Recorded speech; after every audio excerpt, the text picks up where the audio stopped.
नमस्कार दोस्तों, कैसे आप लोग? आज मैं डिस्कशन करने वाला हूँ इंडिया के second largest heavy vehicle company के बारे में, जिसका नाम है अशोक लेलैंड।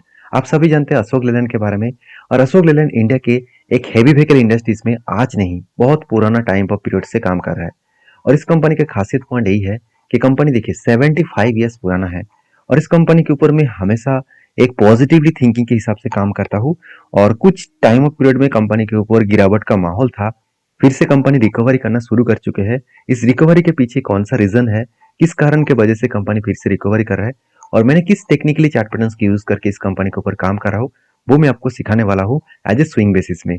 तो पूरा वीडियो को लास्ट तक देखना, क्योंकि सीखने के लिए आपको चीजों को समझना पड़ेगा और कौन सा पॉइंट को ध्यान रखना होगा, वो इस वीडियो के अंदर आपको जानने को मौका मिलेगा। तो देखिए अशोक लेलैंड जो है वो कौन सा कैटेगरी के ऊपर काम करते हैं। जैसे truck, heavy trucks, heavy vehicles के ऊपर भी काम करते हैं, बसेस के ऊपर भी काम करते हैं। चाहे वो इलेक्ट्रिक बसेस हो, चाहे वो हाइड्रोजन बसेस हो, चाहे वो सीएनजी बसेस भी मार्केट में लॉन्च करने जा रहा है।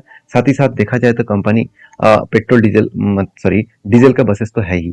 साथ ही साथ कंपनी जो लाइट व्हीकल्स है वो भी बना रहा है। साथ ही साथ देखा तो कंपनी जो जनरेटर्स होते हैं, बड़े से बड़े जनरेटर्स होते हैं, वो भी कंपनी बना रहा है।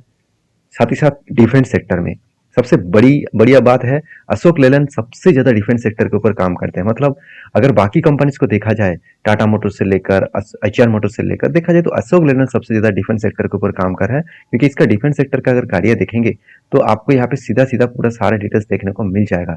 आप यहाँ पे देख सकते हैं कितने सारे व्हीकल्स, और वो भी हेवी कैटेगरीज के व्हीकल्स यहाँ पे कंपनी बनाकर बेच रहा है और सर्विसेज भी दे रहा है। लाइट व्हीकल्स भी बहुत सारे बना के यहाँ पे बेच रहा है। अलग अलग बहुत सारे कैटेगरीज के लाइट व्हीकल भी मार्केट में लॉन्च कर चुके हैं। अगर बसेस कैटेगरीज के हिसाब से देखें तो बसेस भी है, और साथ ही साथ देखें ट्रक्स, ट्रक्स इंडस्ट्रीज में कंपनी बहुत पुराना है और इस सेक्टर में कंपनी बहुत तेजी से काम कर रहा है। तो मैंने इस पॉइंट को इसीलिए आपके साथ शेयर किया क्योंकि किसी भी कंपनी के ऊपर काम करने से पहले उसका बिजनेस मॉडल को समझना होगा, उसका बिजनेस का ग्रोथ और फ्यूचर विजन को समझना होगा। अगर फ्यूचर विजन क्लियर नहीं है तो इस कंपनी के ऊपर काम शायद आज आप कर लेंगे, फ्यूचर में बुरी तरीके से फंस सकते हैं। तो सीधा सीधा मैं इस कंपनी के कुछ पॉइंट्स को आपके साथ शेयर कर लेता हूँ। जैसे आप देखेंगे इस कंपनी के ऊपर दिसंबर क्वार्टर का रिजल्ट आ चुके हैं। तो दिसंबर सॉरी क्वार्टर नहीं, दिसंबर मंथ का रिजल्ट आ चुके हैं, जहाँ पे बताया जा रहा है कि अशोक लेलैंड टोटल सेल्स आप मतलब पॉजिटिव रिजल्ट आया कितना 5%। तो आप कहेंगे सर 5%, हाँ ऑब्वियसली पिछली बार तो 5% भी नहीं था, कम था, तो उसको रिकवरी किया, यही सबसे बड़ी बात है। क्योंकि 16,957 यूनिट्स कंपनी ने बेचा है, और वो भी दिसंबर मंथ में। और पिछले सालों में दिसंबर मंथ में कितना बेचा था वो भी देख लीजिए। उसका टोटल यूनिट था 16,154 यूनिट्स। तो यहाँ पे सीधा सीधा कहूँ कंपनी की यहाँ पे पॉजिटिवली ग्रोथ देखने को मिला है। और मंथ ऑन मंथ वाइज अगर लाइट कमर्शियल व्हीकल्स के मंथ ऑन मंथ वाइज देखा जाए तो कंपनी टोटल देखा तो 5,225 यूनिट बेचा गया। और किसके अगेंस्ट में? पिछले सालों के अगेंस्ट में 5,221 यूनिट, मतलब से 4 यूनिट ज्यादा बेचा गया। तो कुछ लाइट व्हीकल में उतना ग्रोथ नहीं हुआ, टोटल ओवरऑल पीरियड में कंपनी का सेल्स अच्छा खासा ग्रोथ देखने को मिले। तो बेसिकली कंपनी के ऊपर एक positive momentum and positive point यहाँ पे देखने को मिला है। उसके अगेंस्ट में देखा है तो कंपनी किस तरीके से परफॉर्मेंस किया वो यहाँ पे मैं आपको दिखाने वाला हूँ।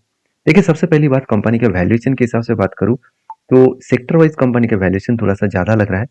मगर इस कंपनी का जो वैल्यूएशन है, अगर मैं 5 साल में देखूँ तो कंपनी का वैल्यूएशन चला गया था करीबन 130 के ऊपर। तो 130 के ऊपर आज तक कभी नहीं गया था, फर्स्ट टाइम 2023 में गया।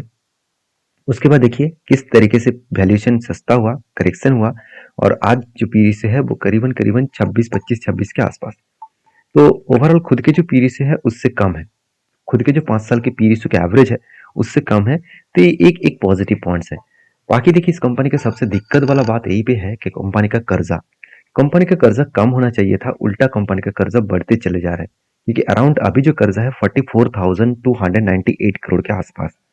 और इस कर्जे को अगर मैं कैलकुलेट करके बता दूं, आप खुद ही देख सकते हैं कि पिछले साल में जो 40,000 करोड़ का कर्जा लिया गया था, इस बार वो 4,000 करोड़, ऑलमोस्ट 4,000 करोड़, साढ़े 3,000 करोड़ के आसपास कर्जे को बढ़ा दिया, मतलब उससे भी ज्यादा कर्जा ले लिया। तो यहाँ पे कंपनी के ऊपर एक वीकनेस एंड मतलब एक प्रेशराइज मोमेंटम देखने को मिलता है। क्योंकि कितना भी सेल्स आप कर लीजिएगा, उसके अगेंस्ट में अगर अगर आपको कर्जा देना पड़े, ज्यादा कर्जा देना पड़े, तो आपका प्रॉफिट मार्जिन खा जाएगा। जैसे यहाँ पे देखने को मिलेगा देखिए सेल्स में ऑब्वियसली एक पॉजिटिवली सेल्स का ग्रोथ तो है, पिछले क्वार्टर से ज़्यादा ग्रोथ तो किया। कंपनी के एक्सपेंस अभी ज़्यादा हो गया और उसके बाद कंपनी के इंटरेस्ट भी यहाँ पे ज़्यादा हो चुके हैं। उसके कारण कंपनी का प्रॉफिट मार्जिन कम होना चाहिए था, मगर कंपनी ने आधा से इनकम से ज़्यादा पैसा कमाया, उसके अगेंस्ट में कंपनी का प्रॉफिट मार्जिन बढ़ गया। इसका मतलब कंपनी का अगर आधा से इनकम नहीं होते तो कंपनी का प्रॉफिट मार्जिन सीधा सीधा पिछले क्वार्टर के तुलना से भी कम हो जाते। आप खुद ही देख सकते हैं टोटल यहाँ पे फिगर आउट किस तरीके से हुआ है। तो बाकी देखिए कंपनी के ऊपर एक चीज मुझे बहुत शानदार लगा कि इंस्टीट्यूशन माल बेच नहीं रहा, उल्टा खरीद रहा है। जैसे एफएस के पास 17% होल्डिंग था, 15%, 14% होल्डिंग था, वो इस बार बढ़ाकर करीबन 24% से भी ज्यादा कर चुके हैं, जो पिछली बार सिर्फ 22% था। और उस किसने माल बेचा? पब्लिक ने कुछ माल बेचा और डीएस ने कुल माल बेचा। तो यहाँ पे मन में क्वेश्चन तो आया होगा कि सर बाकी लोग तो माल बेच रहा है। हाँ, माल तो बेच रहा है, उसका माल खरीद कौन रहा है? माल खरीद रहा है इंस्टीट्यूशन, और वो भी फॉरेन इंस्टीट्यूशन। तो इसका मतलब कंपनी के ऊपर अच्छा खासा पॉजिटिवली ग्रोथ आने का चांसेस है। तो इसीलिए इस कंपनी के ऊपर मैंने टेक्निकली चार्ट पैटर्न का यूज करके काम किया। किस तरीके से काम किया, चलो मैं एक बार आपके साथ शेयर कर लेता हूँ। आप ध्यान से इस चीजों को देखना, क्योंकि मैं जिस स्ट्रेटेजीज को यहाँ पे यूज किया हूँ वो है आरएसआई स्ट्रेटेजी। क्योंकि जो डेटा यहाँ पे जो डेटा देखने को मिला, उस डेटा के हिसाब से बात करूँ तो कंपनी इसके ऊपर देख सकते हैं किस तरीके से यहाँ पे करेक्शन हुआ, उसके बाद रिकवरी करने का कोशिश कर रहे हैं। और वो भी देख सकते हैं आरएसआई किस तरीके से मोमेंटम करने के लिए तैयार है। तो मैंने यहाँ पे किस तरीके से आरएसआई को यूज किया, दो इंडिकेटर को मैं यूज करता हूँ इस जगह पे, जो है 200 डेज मूविंग एवरेज का लाइन और साथ ही साथ आरएसआई के स्ट्रेटेजीज।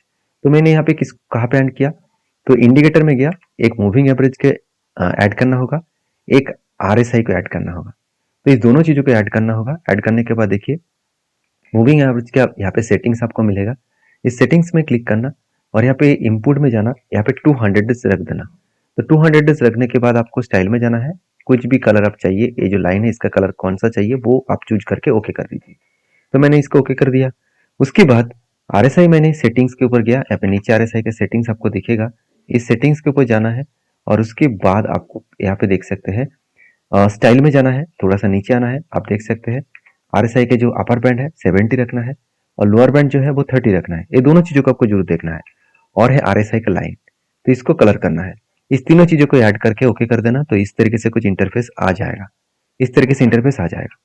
तो मैं स्ट्रेटेजीज को किस तरीके से काम करता हूँ, पहली बात, जब लाइंस धीरे धीरे करके नीचे आए और उस जगह पे अगर लाइंस में मत सॉरी अगर कैंडल धीरे धीरे करके नीचे आया और वो कैंडल 200 डेज मूविंग एवरेज के नीचे क्लोजिंग होना चाहिए। तो यहाँ पे क्या हुआ आप ध्यान से देखेंगे, नीचे क्लोजिंग हुआ और नीचे क्लोजिंग होने के टाइम में उस टाइम जो आरएसआई के जो लाइंस है, ये जो लाइंस है वो 30 को टच करना चाहिए।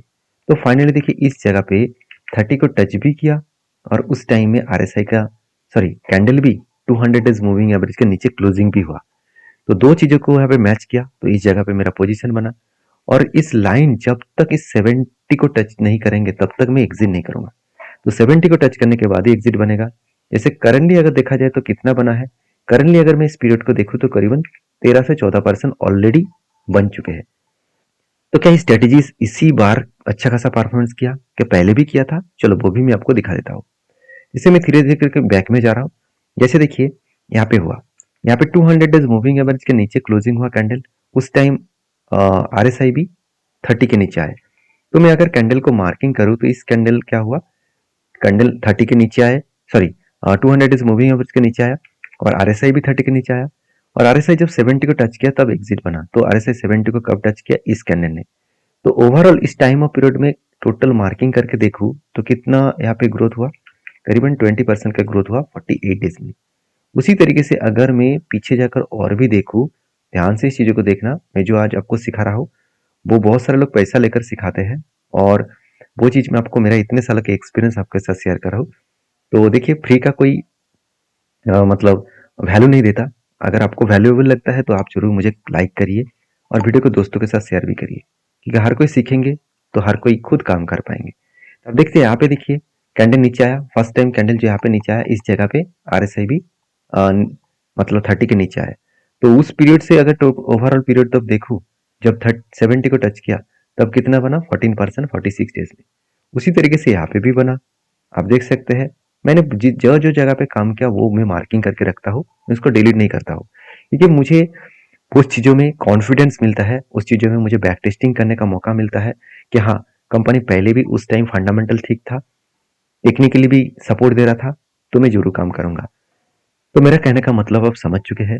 आपको रिसर्च करना होगा, बैक टेस्टिंग करना होगा और खुद के भरोसे के हिसाब से काम करना होगा। किसी के भरोसे के ऊपर काम मत करिए। मेरे बात को देखकर, इस स्ट्रेटेजीज को देखकर ब्लाइंडली फॉलो मत करिए। आप एटलीस्ट 15 से 20 कंपनी के ऊपर बैक टेस्टिंग करके देखना, और वो भी लार्ज कैप कैटेगरीज कंपनी को देखना। लार्ज मिड कैप टाइप को भी देख सकते हैं। उसके लिए आपको कॉन्फिडेंस होना चाहिए। मैं जरूर कहूंगा सबसे पहले आप निफ्टी 50 को चेक करिए, उसके बाद निफ्टी नेक्स्ट 50 को चेक करिए। तो इसी तरीके से आप धीरे धीरे करके आगे बढ़िए और मेरे साथ जुड़े रहिए, चैनल को फॉलो करिए। Thank you.